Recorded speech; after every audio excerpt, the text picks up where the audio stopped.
बड़ा हथियार हमारा है, हमारा वोट है, हमारा जन आंदोलन है, सड़कों पे धरना है, गांधी ने जो अनशन का रास्ता दिखाया है वो अनशन है।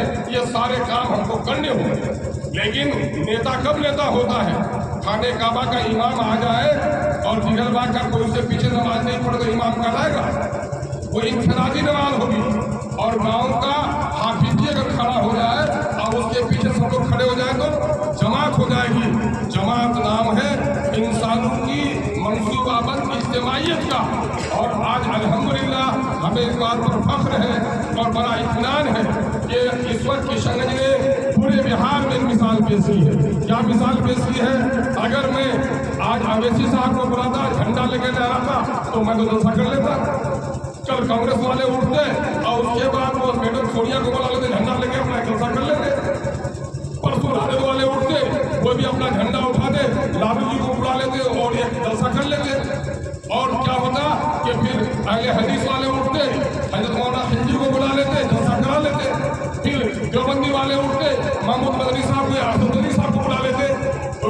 सुनो, तख्तों से कुछ नहीं होता, कश्ती से दरिया पार किया जाता है। हम लोगों ने तख्तों को कश्ती बना दिया है। अब कोई पार्टी नहीं, कोई अलग अलग मतलब फिर कोई अलग अलग जमात नहीं, सब कोई कलमा ला इलाहा इल्लल्लाह उसी एक होने की दावत देने के लिए आप यहाँ आए हैं। कोई पागल और दीवाने नहीं है। इलेक्शन भी नहीं कि किसी को वोट चाहिए।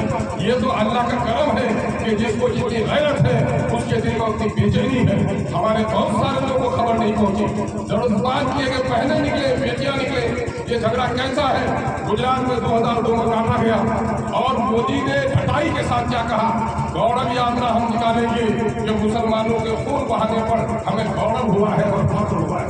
ये बेशर्मी और ढटाई।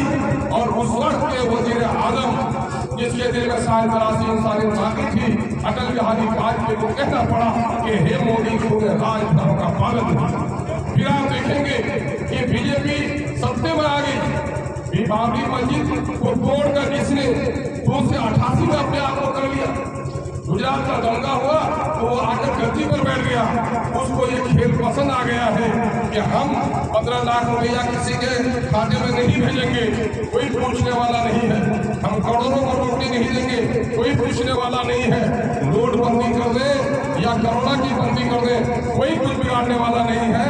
हम अगर मुसलमानों को परेशान करेंगे तो सांप्रदायिक वोट हमारा एक हो जाएगा।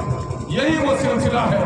अपनी बीवी को जिसको फिक्र नहीं, वो तलाक देने वाली कानून पर हमला कर रहा है। तो हमारी शरीयत इस्लामिया ने शादी को एक मुकद्दस समझौता कहा है। रिश्ता निभे तो अच्छी बात, न निभे तो लड़की को घर जाने दो, लड़का तो अपने घर पर रहो। ये जीवन भर का बंधन नहीं है कि रिश्ता न निभे तो दूसरी शादी करना मुश्किल। शौहर को बीवी जहर दे, बीवी को शौहर जहर दे, ये फितरत के खिलाफ है। और आज हमारे शरीर पर हमला किया। यही से नहीं, एनआरसी का जो कानून बना वो क्या बना? शाहीन बाग की पूरी तहरीर थी जो उसमें निशाना मुसलमानों को बनाया।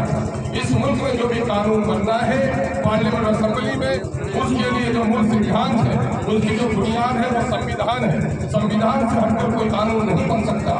संविधान की धारा 14 ये पुकार कर कहती है इक्वलिटी बिफोर लॉ, यानी देश की संविधान की धारा पुकार कर कहती है कि कानून के नजर में सब बराबर है। लेकिन एनआरसी में उसने क्या किया? एनआरसी में उसने इसी आत्मा के, संविधान की आत्मा को उसने तोड़ा कि अगर मुसलमान होगा उसे नागरिकता नहीं दी जाएगी, गैर मुसलमान होगा तो नागरिकता दी जाएगी। ये खुल्ला आज वक्त के मामले में भी उसने वही किया है।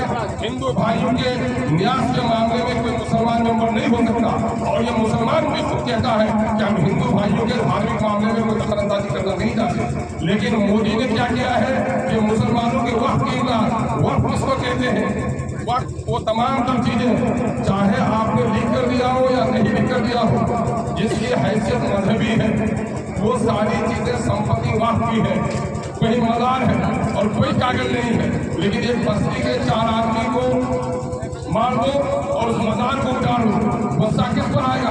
पीर के मजार पर आएगा, इमाम बाड़ों पर आएगा, खानकाहों पर आएगा, दीनी मदारिस पर आएगा, मस्जिद, कब्रिस्तान, ये सारी चीजें फ्रीडम से ही अपने आप में ये वक्त, अभी वक्त के दो तरीके थे। वक्त का एक तरीका था कि कोई लीक कर देता था अपनी जमीन को। अब इन बेईमानों ने क्या किया है कि 5 साल तक प्रैक्टिसिंग मुसलमान होना पड़ेगा। अब प्रैक्टिसिंग मुसलमान के लिए क्या करेगा? उसकी दाढ़ी नापोगे, तुम टोपी नापोगे। वक्त करने के लिए उसके लिए नमाजी होना जरूरी, वक्त करने के लिए उसका रोजाना होना जरूरी, उसकी दाढ़ी टोपी और शेरवानी होनी जरूरी। और अपने बाप की जमीन बेचकर शराब पी ले, आवारा गर्दी कर ले तो कोई कानून नहीं। इसके माने नेकी पर पाबंदी है, पति पर पाबंदी नहीं। ये दशा मुसलमानों को परेशान करने वाला कानून। मेरे भाइयों, इस काले कानून की वजह से पूरे मुल्क में जो परेशान है, और आज आपको खुश होना चाहिए कि आज सिर्फ मुसलमान MP ने ही इस बिल की मुखालफत नहीं की है, बल्कि आपके 200-250 मुस्लिम नहीं बल्कि गैर मुस्लिम MP ने भी आपका साथ दिया। उनका जो भी इंटरेस्ट हो, उनको वोट की सियासत हो सकती है, इंसानियत की नजर हो सकती है, कानून की पड़ताल हो सकती है, लेकिन मुसलमानों